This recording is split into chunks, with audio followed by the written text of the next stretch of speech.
পার্টিতে গিয়া সালমান ভাই তাকে চর মারছে আজিজ মোহাম্মদ ভাইকে, তারপর সেইটা নিয়া অনেক জল ঘোলা হয়েছে। এইগুলি ভাই 30 বছর ধরে শুনতেছি। আমরা যারা তার ফ্যান, তার ফলোয়ার আছি, আমরা সবাই চাই একটাই, সেইটা হলো বিচার চাই। সালমান ভাই যদি বেঁচে থাকতো আজ চলচ্চিত্রের ঊর্ধ্বগতি থাকতো।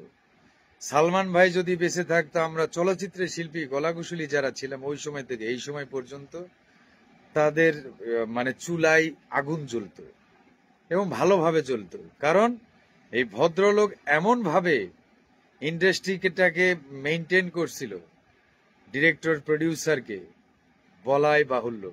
আমরা এত কিছু শুনতে চাই না। চর মারছিল, থাপ্পড় মারছিল সালমান সাহেব, তার বইয়ের সাথে এর আগেও কয়েকবার সুইসাইড করতে গেছিল, ও কত কথা, এত কিছু শুনতে চাই না ভাই। আমরা যারা সালমান ভাইয়ের ভক্ত আছি, শুভানুধ্যায়ী আছি, আমরা শুধু তার বিচারটা চাই, তার এই মৃত্যুর বিচারটা চাই, আর কিচ্ছু চাই না। আমাদের কোনো চাওয়া নাই। কি ভাই, আমাদের কোনো চাওয়া আছে?